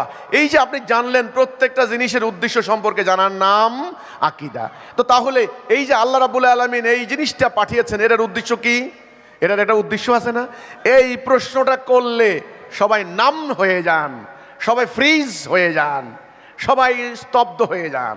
দু একজনে উত্তর দেয় পড়ার জন্য। আর এটা কি ভাই পড়ার জন্য? তো চলেন সবাই মিলে খালি পড়ি, খালি পড়ি পড়ি। একজন ডাক্তার প্রেসক্রিপশন লেখেন, ডাক্তারের কাছে আপনি যাইয়া বলেন, ডাক্তার সাহেব আমার মাথায় ব্যথা, রাতে ঘুম হয় না, পেটে কামড় দিচ্ছে, হাঁটু ব্যথা করছে, ইত্যাদি ইত্যাদি, ডায়রিয়া হচ্ছে। ডাক্তার কতগুলা ওষুধের নাম লিখলো, অনেক বড় ডাক্তার, অনেক নাম করা ডাক্তার। সকালে এটা খাবেন, দুপুরে এটা খাবেন, খাবার পর এটা করবেন, এক্সারসাইজ করবেন, ইত্যাদি বাদ দিবেন, এটা করবেন, এটা গ্রহণ করবেন, এটা বর্জন করবেন। এই যে একটা প্রেসক্রিপশন লিখলো, আপনি সকাল বিকাল 2 বেলা খালি মুখস্থ করলেন, খালি মুখস্থ করলেন। এটা কি ভালো হয়ে গেল? খালি ভালো হয়ে গেল? আমাদের দশা সেটা হয়েছে না। মানব জাতির অসুখ, সামাজিক অসুখ, রাজনৈতিক অসুখ, অর্থনৈতিক অসুখ, আধ্যাত্মিক অসুখ কি আছে? যিনি সৃষ্টি করেছেন আল্লাহ সুবহানাহু ওয়া তাআলা, তিনি জানেন। এজন্য তিনি রিসালাত পাঠিয়েছেন, তিনি মেসেজ পাঠিয়েছেন মেসেঞ্জারের মাধ্যমে, মানব জাতির প্রেসক্রিপশন। কিন্তু দুর্ভাগা হতভাগা মুসলমান, মহান রব্বুল আলামিনের পক্ষ থেকে নাজিল হওয়া এই কিতাবের আকীদা তারা ভুলে গিয়েছে। ভুলে গিয়ে সকাল বিকাল পাঠ করে, 1 হরফে 10 নেকি, বাচ্চাদেরকে হেফজবান হাফেজ বানায়, নিজেরা বড় বড় মাদ্রাসা থেকে মৌলানা হয়ে বের হয়ে নিজেদের লেখে তাফসীরুল কোরআন মাহফিল, লাখে লাখে টাকা কামাই করে নিয়ে যাচ্ছে। কিন্তু জনগণ এই কোরআনের বরকত থেকে, রহমত থেকে বঞ্চিত হচ্ছে। তাইলে এই কিতাবের উদ্দেশ্য কি? এখানে কেন উত্তর দিতে পারবেন না? এর উদ্দেশ্য হচ্ছে এটাকে কায়েম করে, এটাকে কার্যকরী করে এই মোতাবেক রাষ্ট্র চলবে, সমাজ চলবে। ফলটা কি হবে? শান্তি, মানুষ দরজা খুলে ঘুমাবে। এই জন্য আমাদের দ্বীনের নাম কি? ইসলাম। ইসলাম মানে শান্তি। ইন্নাদ দীনা ইনদাল্লাহিল ইসলাম। আল্লাহ কোরআনে বলেছেন শান্তি, ইসলাম ছাড়া আমি কিছু গ্রহণ করব না। আপনি একটা গাড়িতে উঠলেন, ভালো কথা, গাড়িতে উঠার উদ্দেশ্য কি আপনি জানেন না? আপনাকে গন্তব্যে নিয়ে যাবে। গাড়িতে উঠার পর গাড়ি খুব সুন্দর, সিটগুলো খুব সুন্দর, ওরে বাপ রে বাপ, ড্রাইভারও অসম্ভব কোটটোট করে বসে আছে, হেভি সুন্দর। গাড়িতে উঠার পর আপনি শুনলেন গাড়ি চলে না, এটা অসল, ইঞ্জিন নষ্ট, গাড়ি গন্তব্যে যাবে না, আপনি কি সেখানে বসে থাকবেন? তাহলে যে গাড়ি তার গন্তব্য নিতে পারে না, সে গাড়ি রাস্তার যোগ্যতা হারিয়ে, চলাচলের যোগ্যতা হারিয়ে ফেলে। ইসলামের একটা উদ্দেশ্য আছে, আমি গাড়ি দিয়ে বুঝাইলাম। রাসূলের আগমনের একটা উদ্দেশ্য আছে, আমার আপনার জীবনের একটা উদ্দেশ্য আছে। সম্মানিত ভাই ও বোনেরা, জীবনের উদ্দেশ্যটা একটু আজকে জেনে নেন। জেনে নেওয়ার পরে আপনারা যা খুশি করবেন আপনাদের ব্যাপার, আমি আল্লাহর পক্ষ থেকে আর দায়বদ্ধ থাকবো না। আমাদের কাজ হচ্ছে আপনাদেরকে এ পর্যন্ত এনে আমাদের এই দায়িত্বশীলরা, আমাদের কর্মীরা, আমাদের থানা আমির, জেলা আমির, নানান পর্যায়ে তাদের ব্যক্তিগত ত্রুটি বিচ্যুতি আছে আমি জানি, কিন্তু মনে রাখেন সে যেই হোক তার আমল নিয়ে হাসরের দিন তার আমল নিয়ে আপনি দাঁড়ানো লাগবে না, এবং তার দোষের কারণে আপনি আটকা পড়বেন না। আপনার আমল আপনার জন্য, আপনার রাস্তা আপনার জন্য। ওই বেচারার তার ব্যক্তিগত ত্রুটি বিচ্যুতি থাকতে পারে, কিন্তু সে আপনাকে পর্যন্ত এনেছে, এটাই তার দায়িত্ব, শেষ। কিন্তু আজ আমি আপনাকে স্বনির্বন্ধ অনুরোধ করব, কারো আমলের দিকে না তাকিয়ে নিজের আমলের চিন্তা করেন, নিজের সঠিক পথের চিন্তা করেন। আল্লাহ রাব্বুল আলামিন আমাদেরকে হেদায়া দিয়েছেন, এই পথ আপনি কোথাও পাবেন না। আকীদা শব্দের অর্থ হচ্ছে কি? সঠিক ধারণা, সম্যক ধারণা। শব্দটা আসছে আক থেকে। আক মানে গিট্টু। গিট্টু ওই যে একটা তসবির মালা যদি 100টা দানা দিয়ে যদি সুতাগুলি না গিট্টু দেন তাহলে মালা হবে না, এটা দানাগুলি ছড়িয়ে ছিটিয়ে যাবে। তেমনি ইসলাম সম্পর্কে, কোরআন সম্পর্কে, রাসূল সম্পর্কে, সালাত, জাকাত, হজ সম্পর্কে আপনার আকীদা সঠিক না থাকলে আপনি গিট্টু দিতে পারবেন না। ফলে এগুলি বিচ্ছিন্ন বিক্ষিপ্ত অবস্থায় আপনাকে কোনো উপকৃত করতে পারবে না। হিজবুত তৌহিদে যারা আসবেন, এটা কোনো রাজনৈতিক প্ল্যাটফর্ম না যে আপনি ভোটার, আপনার থেকে কয়েকটা ভোট নেব, কালকে ভোট শেষ, আপনারা আর চিনি না। নো, আমরা যারা হিজবুত তৌহিদ আন্দোলনে আসি, আমাদের একটা অঙ্গীকার হয় একটা পরিবারের মতো, আমরা এক পরিবারের সদস্য। আমাদের সিদ্ধান্ত হচ্ছে আমরা মরবো একসাথে, বাঁচবো একসাথে, আমরা ওয়ান ফ্যামিলি। আমাদের নেতা একজন, আমাদের কর্মসূচি একটা, আমাদের লক্ষ্য হবে আল্লাহর দ্বীন প্রতিষ্ঠা করা। এই জন্যে হিজবুত তৌহিদ সম্পর্কে, হিজবুত তৌহিদ কোনো প্রচলিত রাজনৈতিক বা পীরের মুরিদ এরকম কিছু না, এটা হলো আল্লাহর জমিনে আল্লাহর দ্বীন প্রতিষ্ঠার একটা সংগ্রামী আন্দোলন। কাজেই আপনারা হিজবুত তৌহিদের আদ্যপান্ত পরিষ্কার করে বুঝতে হবে। এই বিশ্ব ব্রহ্মাণ্ড আল্লাহ সুবহানাহু ওয়া তাআলা সৃষ্টি করেছেন। আল্লাহর কি একটা উদ্দেশ্য আছে না? একটা মহাপরিকল্পনা আছে না? দুটি কথা মনে রাখবেন, একটা হচ্ছে উদ্দেশ্য, একটা হচ্ছে পরিকল্পনা। আপনি যখন আপনার বাচ্চাটার স্কুলে দেন, আপনার মনে মনে একটা উদ্দেশ্য থাকে না? ওকে, আপনি যদি ইঞ্জিনিয়ারিং কলেজে ভর্তি করান, তার মানে আপনার ছেলেটা ইঞ্জিনিয়ার হয়ে বের হবে, এটা আপনার উদ্দেশ্য আছে। ওকে, আপনি যদি তাকে মেডিকেল কলেজে ভর্তি করান, তার মানে সে একটা ডাক্তার হয়ে বের হবে। ওকে, তাহলে আপনার একটা উদ্দেশ্য, আপনার প্রত্যেকটা জিনিস, আপনি যদি লাঙ্গল কাঁধে নিয়ে বলদ নিয়ে মাঠে যান, কি উদ্দেশ্যটা বোঝা গেল? সাধারণ মানুষ আপনাকে দেখলে আর বলা লাগবে এই লোকটা কি করবে? হাল চাষ করবে। আপনি যদি কলম টলম নিয়ে, বই টই নিয়ে স্কুলে যান শিক্ষকতা করার জন্য, তাহলে কি উদ্দেশ্য?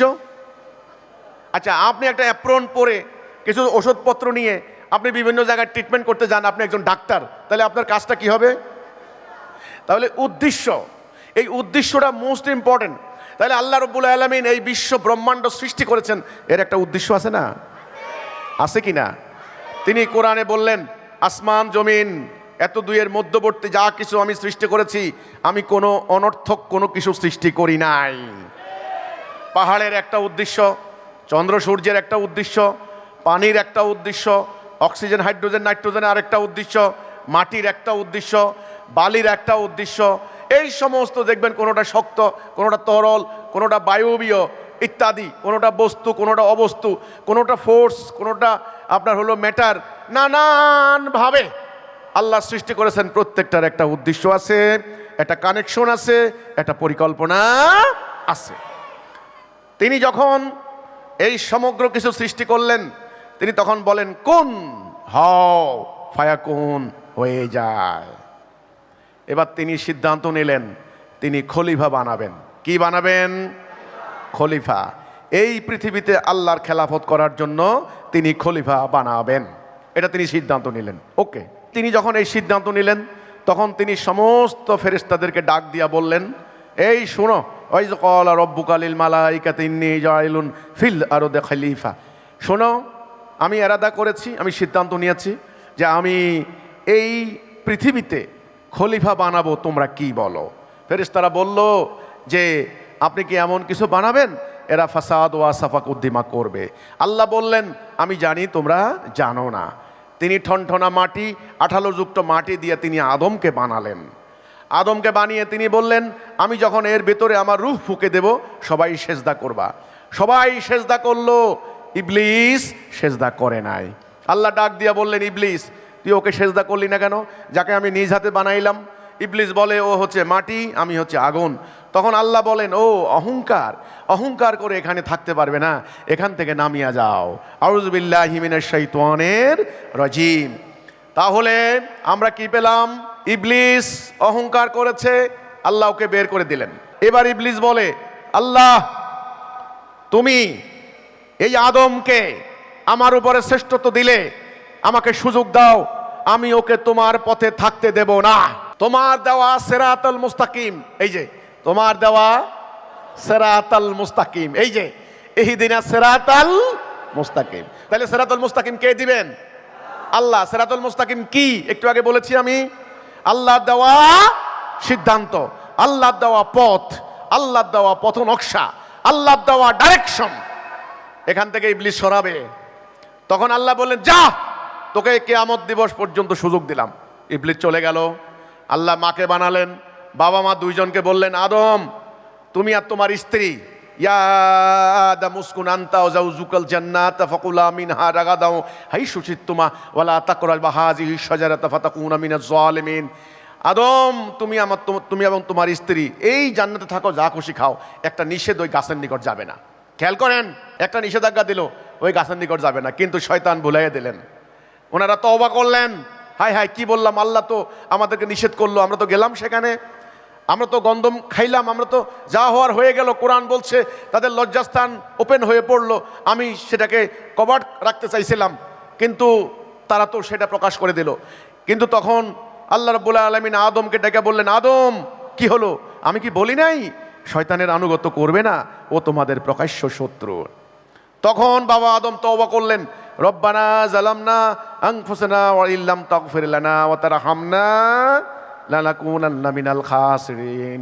আল্লাহ আমরা নিজেদের উপরে জুলুম করেছি, আমাদেরকে মাফ করে দাও। তখন আল্লাহ বলেন ঠিক আছে ঠিক আছে, এখানে আর থাকতে পারবে না, এখান থেকে নামিয়া যাও। কোথায় নামিয়ে আসলাম? এই পৃথিবীতে। আল্লাহ বললেন এখানে বংশবৃদ্ধি করো, আমার পক্ষ থেকে পথ আসবে, হেদায়া আসবে। ফাইম্মা ইয়াতিয়ান্নাকুম মিন্নি হুদা ফামান তাবিআ হুদায়া ফালা খাউফুন আলাইহিম ওয়ালা হুম ইয়াহজানুন। আমার পক্ষ থেকে হেদায়া আসবে। কি আসবে? হেদায়া মানে কি? Right direction. হেদায়া মানে কি? Right direction. আকীদা মানে কি? সঠিকভাবে জানা। আর হেদায়া মানে কি? রাইট ডাইরেকশন, সঠিক পথ নির্দেশনা। ডাইরেকশন যদি ভুল হয়, গন্তব্যে যাইতে পারবেন না। এইবার আল্লাহ কি দিলেন? হেদায়া। আল্লাহ কি দিলেন? সিরাতুল মুস্তাকিম। ইবলিস কি করবে দুনিয়াতে বলেন? ইবলিস আরেকটা রাস্তা তৈরি করবে, সেটা বক্রপথ, ওটার নাম দলালাহ। এখন এই দুনিয়ার জীবনে আমার সামনে আপনার সামনে রাস্তা দুটা। রাস্তা কয়টা? দুইটা। এক ডান, ওটা হলো বাম। ওইদিকে হলো জান্নাত, এদিকে জাহান্নাম। এটার নাম হেদায়া, সিরাতুল মুস্তাকিম। ওটা হলো দলালা। এই পথে যারা থাকবে তারা হলো মোমেন, এদের অভিভাবক আল্লাহ। এই পথে যারা থাকবে ওরা হলো কাফের, এদের অভিভাবক ইবলিস, শয়তান।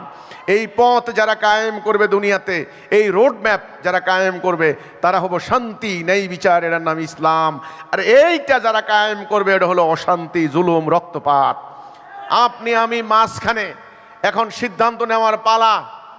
আমরা কি আল্লাহর ইবাদত করব না ইবলিসের? আমরা কি আল্লাহর হুকুম মানব না ইবলিসের? আমরা কি শান্তি চাই না অশান্তি? আমরা কি মোমেন হতে চাই না কাফের থাকতে চাই? পরকালে জান্নাত চাই না জাহান্নাম চাই? যদি সেটা চান, তবে ওই যে কথা শুরুতেই শুরু করলাম, সিদ্ধান্ত নিতে হবে, একটা অঙ্গীকার করতে হবে আল্লাহর সাথে, লা ইলাহা ইল্লাল্লাহ। ঈমান আনবেন কেন? বুঝতে পেরেছেন?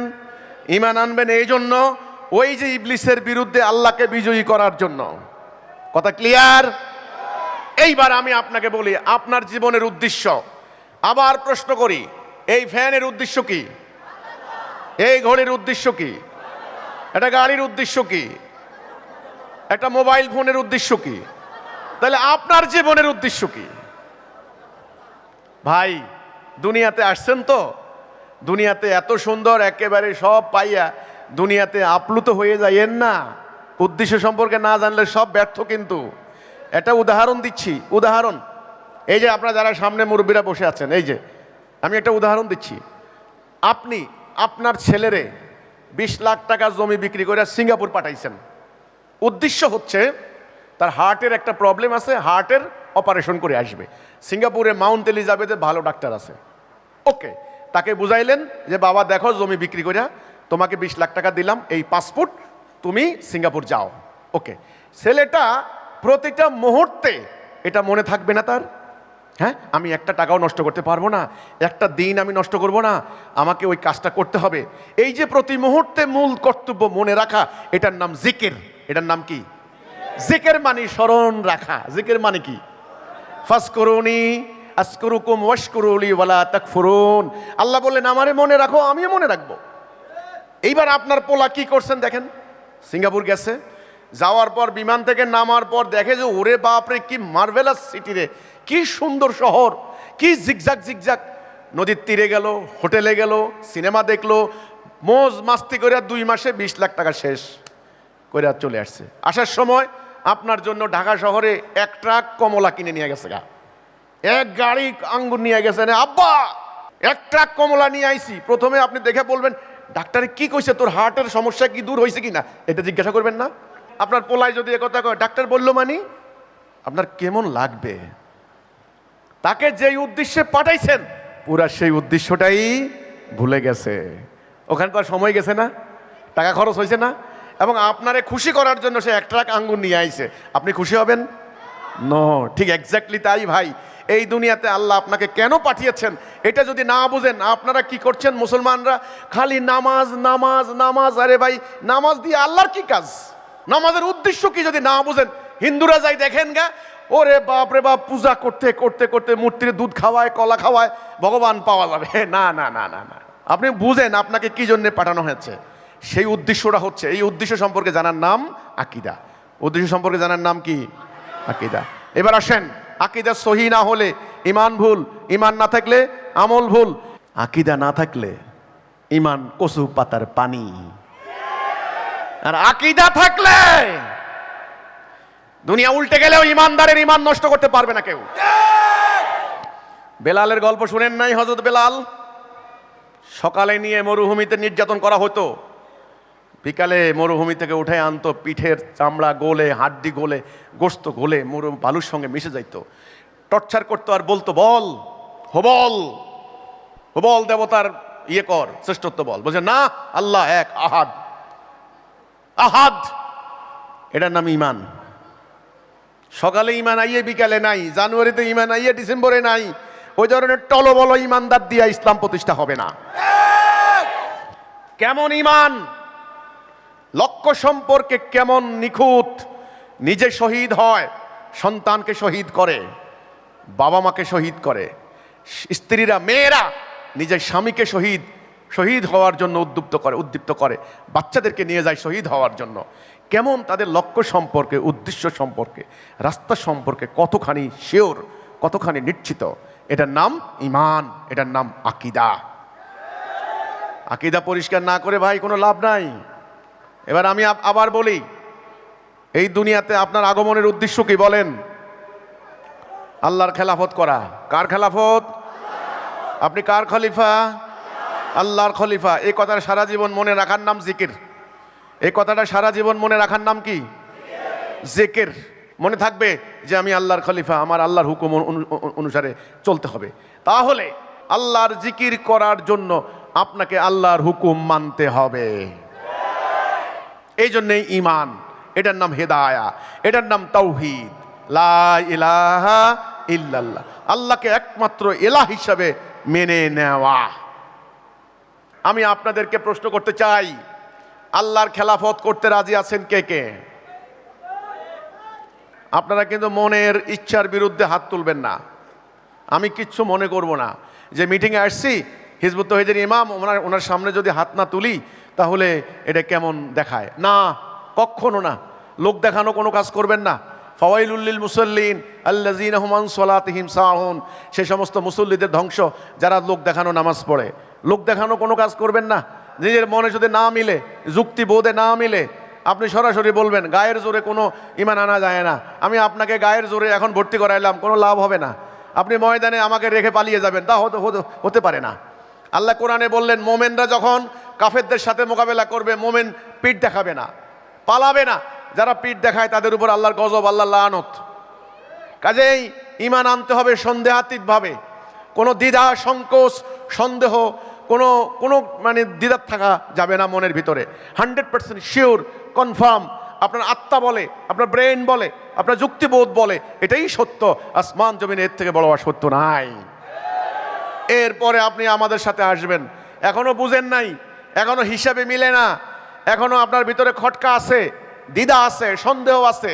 আপনি আস্তে আস্তে সন্দেহ দূর করেন। একটু পরে আমি প্রশ্ন উত্তর দেব, আমাকে প্রশ্ন করেন। কিন্তু মনের ভিতরে সন্দেহ নিয়ে কেউ ভাই আন্দোলনে আইসেন না আল্লাহর ওয়াস্তে, ঠিক আছে? আমি কিন্তু শুরুতেই বলছিলাম আপনার জীবনের উদ্দেশ্য কি? আল্লাহর খেলাফত করা। আচ্ছা বলেন, সেনাবাহিনীর উদ্দেশ্য কি? যুদ্ধ করা। যে কোনো সৈন্যকে জিজ্ঞান, ভাই এই সেনাবাহিনীর কাজ কি? বলে যুদ্ধ করা। এই কথাটা আকীদা, এটা হলো মূল আকীদা। ওকে বুঝতে হবে, ওকে চাষবাস করার জন্য নেওয়া হয় না, যুদ্ধ করার জন্য। এই জন্যে যত বেতন দেয়, পোশাক দেয়, অস্ত্র দেয়, প্রশিক্ষণ দেওয়ায়, পিটি করায়, প্যারেড করায়, যা কিছু করায়, উদ্দেশ্য কি? ভালো যেন সৈন্য হতে পারে, উদ্দেশ্য যুদ্ধ করা। তেমনি আপনি বলেন আপনার জীবনের উদ্দেশ্য কি? আল্লাহর খেলাফত। কি উদ্দেশ্য? আল্লাহর খেলাফত। আল্লাহর খেলাফত করবেন কি দিয়া? আল্লাহর হুকুমের আনুগত্য করে, আল্লাহর হুকুম বাস্তবায়ন করে, নাকি? কোরআনের এই বিধান বাস্তবায়ন করলে আল্লাহর খেলাফত হবে। আর যদি এটা বাস্তবায়ন না করেন তাহলে কার খেলাফত হবে? ইবলিসের। ইবলিসের আনুগত্য হবে। তো যা হবে অন্যায়, অবিচার, অশান্তি হবে। ওকে, এবার 2 নাম্বার, আমাদের নবী করিম সাল্লাল্লাহু আলাইহি সাল্লামের আগমনের উদ্দেশ্য কি? এটা এক অর্থে জানতে হবে। ভিন্ন ভিন্ন দিকে তীর মেরে কোনো লাভ নাই। একটা পাখিও মরবে না, একটা কিছু অর্জন করবেন না। একদিকে তীর মারেন, একটা পাখি মারেন, পেট ভরে খান, আপনার সাকসেসফুল হয়ে যাবেন। সূরা ফাতা 28, সূরা সফ 9, সূরা তওবা 33, 3টা সূরা। হুয়াল্লাযী আরসালা রাসূলাহু বিল হুদা ওয়া দীনিল হক লিইয়ুযহিরাহু আলাদ দীনি কুল্লিহি। তিনি আল্লাহ, যিনি হেদায়া এবং সত্য দিন দিয়ে পাঠিয়েছেন। ওই যে বলছিলাম হেদায়া, দিন কয় প্রকার? 2 প্রকার। দিন কয় প্রকার? 2 প্রকার। একটা হলো সত্য দিন, একটা হচ্ছে মিথ্যা দিন। সত্য দিন কে দিবেন? আল্লাহ। আর মিথ্যা দিন কে বানাবে? ইবলিস। দিন মানে কি এটাও বুঝতে হবে। দিন মানে জীবন ব্যবস্থা, আমাদের জীবন কিভাবে চলবে এর একটা নিয়ম নীতি, এর একটা ব্যবস্থা, সিস্টেম, এটার নাম হলো দিন। দিন হতে পারে কয় প্রকার? আল্লাহ দেওয়া। এখন এই দিন দিছেন আল্লাহ নবীকে। কাকে দিলেন? দিনের দিন দেওয়ার উদ্দেশ্য কি? এটাকে অন্য অন্য সমস্ত দিনের উপরে কায়েম করা, জারি করা, প্রতিষ্ঠা করা। এটাই আল্লাহ কোরআনে বললেন না নাকিমুদ্দিন, দিন কায়েম করো। তাইলে দিন কয় প্রকার? আল্লাহর দিন, মানুষের তৈরি করা দিন। এখন দুনিয়াতে চলছে কার দিন? মানুষের দিন। এই জন্যই অশান্তি। নবী করিম সাল্লাল্লাহু আলাইহি সাল্লাম সাহাবীদেরকে নিয়ে আল্লাহর দিন কায়েম করেছেন। আল্লাহর দিন কায়েম করা ফরজ। নামাজ ফরজ সবাই জানে, রোজা ফরজ সবাই জানে, কিন্তু আকিমুদ্দিন, দিন কায়েম করো, এটাও তো ফরজ। আকিমুস সালাহ, 5 ওয়াক্ত আযান দিলে আল্লাহ হাইয়া আলাস সালাহ, হাইয়া আলাস সালাহ, সবাই দৌড়ে নামাজ পড়তে যান, ভালো কথা। কিন্তু সেই আল্লাহ বলেছেন কোরআনে আকিমুদ্দিন, আকিমুস সালাহ, আকিমুদ্দিন, দিন কায়েম করো। ওইখানে তো দৌড়ে যান না, ওখানে যান গণতন্ত্র। কি তন্ত্র? গণতন্ত্র, সমাজতন্ত্র। বড় বড় জনসভায় যায়, নাচতে নাচতে, গাইতে গাইতে, ঢোল বাজাইতে বাজাইতে। সাংবাদিকেরা জিজ্ঞাসা করে আপনারা কি চান? গণতন্ত্র চাই, গণতন্ত্রের আন্দোলন, নির্বাচনে গণতন্ত্র বিজয়ী হয়েছে, আমরা গণতন্ত্র প্রতিষ্ঠা করব। কেন? গণতন্ত্র তো হলো মানুষের তৈরি দিন। আপনি তো এটা মানতে পারেন না, আপনি তো আল্লাহর দেওয়া দিন মানবেন যদি মুমিন হন। তাহলে এই যে মানুষগুলা কিভাবে মুনাফেক হলো, কিভাবে মুশরিক হলো, কিভাবে ঈমান থেকে সরে গেল, এখন বুঝতে পেরেছেন? তাহলে এই আমরা মুসলমানরা বাস্তবে কার দিন মানি? মানুষের দিন। মানুষের দিনের রূপ, গণতন্ত্র একটা দিন, সমাজতন্ত্র আরেকটা দিন, রাজতন্ত্র আরেকটা দিন, কিন্তু আল্লাহর হুকুম হচ্ছে আল্লাহর দিন মানতে হবে। আমাদের এই যে আন্দোলন হয়, এই যে নির্বাচন হয়, সবাই মিলে কি বলে? গণতন্ত্র চাই। কি বলে? আপনারা কি বুঝেন না আমার কথাটা? আমি বাস্তবতার সাথে মিলাইয়া কথা বলতেছি। এই সমাজের সাথে আপনারা যে শব্দগুলির সাথে পরিচিত, হায় হায় হায় রে, এই শব্দগুলি আপনাদের কিভাবে ঈমান ধ্বংস করে দিল আপনারা বুঝলেন না ভাই। আপনারা বুঝলেন না এই জিনিসটা, কিভাবে এই কোরআন থেকে আপনাদেরকে সরাই দিল, কিভাবে সিরাতুল মুস্তাকিম থেকে সরাইয়া দলালাতের দিকে নিয়ে গেল। হায় হায়, আপনারা এটা বুঝলেন না, এটাই আমার কষ্টটা লাগে। কিন্তু একজন মুমিন যখন ঈমান আনবে, ঈমান আনার পরেই তার উপরে কর্তব্য হয়ে যায় জিহাদ। মুমিনের সংজ্ঞায় মনে আছে? মনে আছে কিনা? ঈমান এবং জিহাদ। এই জিহাদটা কেন বলেন? এই জিহাদটা কেন? আল্লাহর দ্বীন প্রতিষ্ঠা করার জন্য। তাহলে আপনি কার দ্বীন প্রতিষ্ঠা করবেন? কার দ্বীন প্রতিষ্ঠা করবেন? আল্লাহর দ্বীন। আল্লাহ রাসূলকে বলেছেন, আমি দিন দিলাম তোমাকে, তুমি কায়েম করো, প্রতিষ্ঠা করো। আনাকিমুদ্দিন, দিন কায়েম করো, দিন প্রতিষ্ঠা করো। মুমিনদেরকে আল্লাহ বলছেন, কাতিলুম হাত্তা লা তাকুনা ফিতনাতু ইয়াকুনুদ্দীনু কুল্লুহু লিল্লাহ, সংগ্রাম করো, লড়াই করো, যুদ্ধ করো, ফিতনা নির্মূল হয়ে দিন কায়েম না হওয়া পর্যন্ত। দেখেন, দিন কায়েম করতে আল্লাহ জিহাদের নির্দেশ দিলেন, কিতালের নির্দেশ দিলেন। ইয়া আইয়ুহান নবী হাররিদিল মুমিনিনা আলাল কিতাল, হে নবী মুমিনদেরকে যুদ্ধে আপনি উদ্বুদ্ধ করেন।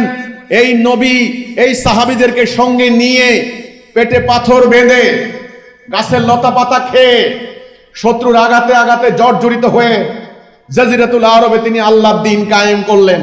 কি করলেন? আল্লাহর দ্বীন কায়েম করলেন। আল্লাহর দ্বীন কায়েম করার পরে কি হলো? আরব সমাজে অশান্তি ছিল না? অশান্তি দূর হয়ে গেল। আচ্ছা, চুরি ডাকাতি ছিল না? চুরি ডাকাতি বন্ধ হয়ে গেল। ওকে। নারীদের কোনো সম্মান ছিল? নো, সম্মান প্রতিষ্ঠা হলো। আচ্ছা, গোত্রে গোত্রে মারামারি ছিল? মারামারি দূর হয়ে গেল। মানুষ হাটে বাজারে দাস ব্যবসা করত, দাসত্ব ব্যবস্থা নির্মূল হওয়া শুরু হলো। এই যে শান্তি, ন্যায় বিচার, সুবিচার, একা একটা মেয়ে মানুষ রাতের অন্ধকারে হেঁটে যায়, কোনো ভয় নাই। দেখেন, উটের পিঠে খাবার নিয়ে বোঝাই করে দাঁড়ে দাঁড়ে ঘুরে নেওয়ার মতো কেউ নাই, এত সমৃদ্ধি আসলো। এই যে সমাজে, ঘরে, হাটে, বাজারে, বাহিরে এই যে উন্নতি হলো, কিসের কারণে? আল্লাহ দ্বীন কায়েম করার কারণে। আল্লাহ দ্বীন হচ্ছে একটা সিস্টেম, একটা ব্যবস্থা, একটা সিস্টেম। আচ্ছা, ধরেন আপনি একটা মাঠের মধ্যে দৌড় প্রতিযোগিতা শুরু করে দিলেন, দৌড় প্রতিযোগিতা। এখন দৌড়ের যে ট্র্যাক গুলা এরকম এরকম এরকম এরকম এরকম। আচ্ছা, এখন বাঁশির হুইসেল দেওয়ার সাথে সাথে দেখবেন সবাই এরকম দৌড়াচ্ছে। এটা কারণটা কি? কারণটা কি? সিস্টেম। সিস্টেমের কারণেই তারা একবার ডাইনে একবার বামে দৌড়াচ্ছে। ঠিক আরেকটা দৌড় প্রতিযোগিতা আপনি দেন, সোজা একদম স্ট্রেট, বাঁশির হুইসেল দেন, দেখবেন সোজা দৌড়াচ্ছে। আসলে সোজা হবেন না বাঁকা হবেন, এটা নির্ভর করবে কিসের উপরে? আরে ভাই, আমাদের নেতারা এটা কি অশিক্ষিত? এই যে এবারে নির্বাচনের নমিনেশন দিয়েছে, সব দল চেষ্টা করছে ডাক্তার, ইঞ্জিনিয়ার, শিল্পপতি, বিদেশের ডিগ্রি আছে, ব্যারিস্টার, এই ধরনের প্রার্থী দেওয়ার জন্য, তাই না? শিক্ষিত আছে, দেখবেন ইংরেজি বলে খুব সুন্দর সুন্দর। এরপরে দেখবেন জ্ঞান আছে, প্রজ্ঞা আছে, অনেকে বুয়েটের স্টুডেন্ট ছিল, অনেকে মেডিকেল কলেজের স্টুডেন্ট, অনেকে বিশ্ববিদ্যালয়ের প্রফেসর। আরে বাপ রে বাপ! আসলে ওনাদেরকে বুঝতে হবে, আপনারা যতই শান্তির কথা বলেন না কেন, সিস্টেমটাই এমন, আপনারা শান্তি আনতে পারবেন না। এখানে ভালো লোক খারাপ হবে, এখানে সৎ লোক দুর্নীতিবাজ হবে, এখানে ন্যায়পরায়ণ লোক আইন ভঙ্গ করবে, এখানে অর্থ পাচার করতে বাধ্য হবে, মিথ্যা কথা বলতে বাধ্য হবে, ওয়াদা খেলাপ করতে বাধ্য হবে। কারণ রাস্তা যদি বাঁকা হয়, সোজা কোনোদিন গাড়ি চালাইতে পারবেন না। আর রাস্তা যদি সোজা হয়, ইচ্ছা করলেও বাঁকা হইতে পারবেন না। এই জন্য নবী করিম সাল্লাল্লাহু আলাইহি ওয়াসাল্লাম খেয়ে না খেয়ে রক্ত দিয়ে জিহাদ করে লড়াই করে মক্কার ওই সমাজের সিস্টেম পাল্টাইয়া দিয়েছেন। তাহলে কি পাল্টাইতে হবে? সিস্টেম। এই সিস্টেমটার নামই হচ্ছে দিন। সিস্টেম দুই প্রকার। কয় প্রকার? আল্লাহ দেওয়া একটা সিস্টেম, ইবলিসের তৈরি করা একটা সিস্টেম। তাহলে ভালো মানুষ খারাপ হয় কি কারণে? সিস্টেম। এই সিস্টেম পাল্টাইতে হবে। আমরা বলেছি এতদিন ইন্টারিম ছিলেন, এখন ইন্টারিম ভাগছে, ইন্টারিম নাই, ইন্টারিম নাই, এখন হচ্ছে নির্বাচিত সরকার। হ্যাঁ, নির্বাচিত সরকার, বিএনপি সরকার। আমরা আগেও ইন্টারিমকে বলেছি, তারও আগে শেখ হাসিনার সরকারকেও বলেছি যে বর্তমানে যেই ব্যবস্থা দিয়ে রাষ্ট্র চলে, এটা ব্রিটিশ খ্রিস্টানদের তৈরি করা, এটা মানুষের তৈরি করা উপনিবেশিক যুগের। এই ব্যবস্থা কোনো মুসলমান মানতে পারে না। এটা মানলে আমাদের ঈমান থাকে না। আমরা বলেছি আপনারা যতই নির্বাচন করেন, যতই নির্বাচিত হন, শান্তি আনতে পারবেন না। আপনারা বাক স্বাধীনতার কথা বলছেন, আপনারা ন্যায় বিচারের কথা বলছেন, আপনারা দুর্নীতি বন্ধের কথা বলছেন, আপনারা চাঁদাবাজি বন্ধ করতে বলেছেন।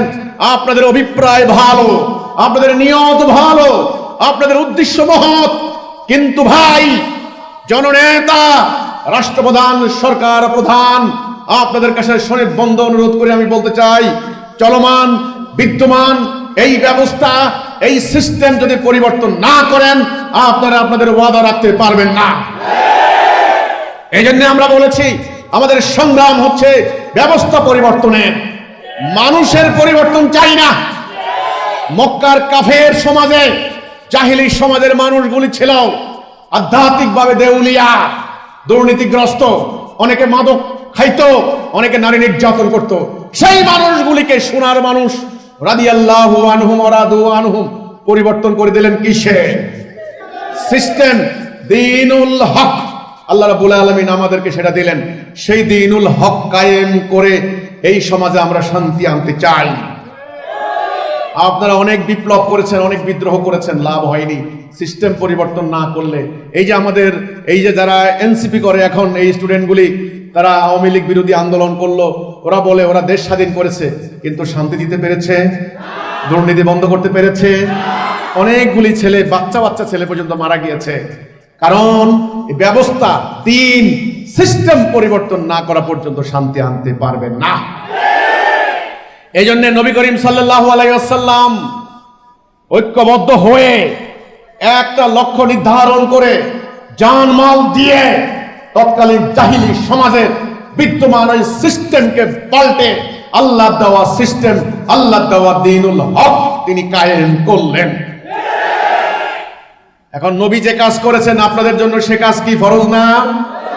সুন্নত হইলেও সুন্নত, আর আল্লাহর হুকুম মোতাবেক ফরজ। আকিমুদ্দিন। এবার আপনারা আসেন, দিন কায়েম করতে রাজি আছেন কে কে? এবার দিন কায়েম করতে হলে একটা কর্মসূচি লাগবে। কি লাগবে?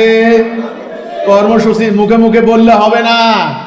এই যে যারা নির্বাচন করেছেন এবারে দলগুলি, তারাও তো বলেছে আমরা দিন কায়েম করব। করতে পেরেছে? নো, পারে নাই, পারবে না। তাহলে দিন কায়েম করতে হলে কি লাগবে?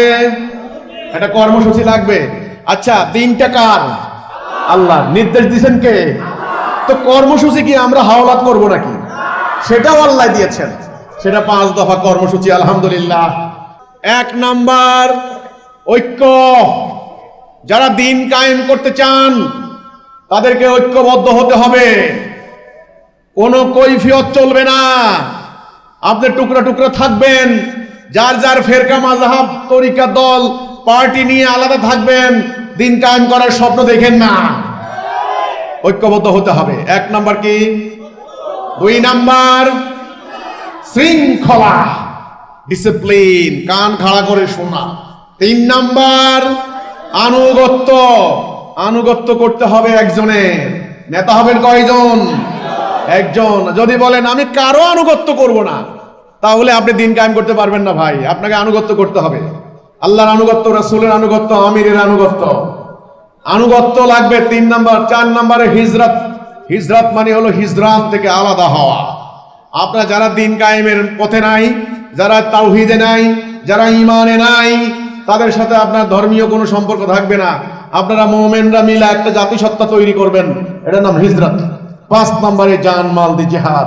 তাইলে কর্মসূচি কয় দফা? 5 দফা। এক নাম্বার ঐক্য, আমাদের সাথে ঐক্যবদ্ধ হতে হবে। সীসার মতো ঐক্য, নির্বাচনকালীন জোট না। হ্যাঁ, নয় ছয় মিলল, এক মিলল না, দুই হবে না। ঐক্যবদ্ধ হইতে হবে সীসা গলানো প্রাচীরের ন্যায়। এক জাতি, ভাই ভাই, মরবো একসাথে, বাঁচবো একসাথে। এক ভাইকে ফেলে আরেক ভাই পালিয়ে যাব না। ওই ভাইকে রক্ষার জন্য আমি বুক চেতিয়ে দেব। এটার নাম ঐক্য। এটার নাম কি? ঐক্য। ঐক্য মানে সাংঘাতিক ব্যাপার। পুরো জাতি হবে সলিড, এক জাতি। তাহলে কর্মসূচিতে না আসলে আপনি দিন কায়েম করতে পারবেন না। আলহামদুলিল্লাহ, আল্লাহ শুকর, আমাদের মহামান্য ইমামুজ্জামানকে আল্লাহ রাব্বুল আলামিন এই কর্মসূচি দান করেছেন। হিজবুত তাওহীদ আন্দোলন আল্লাহর দেওয়া এই কর্মসূচি মোতাবেক দিন কায়েম করার সংগ্রাম করছে।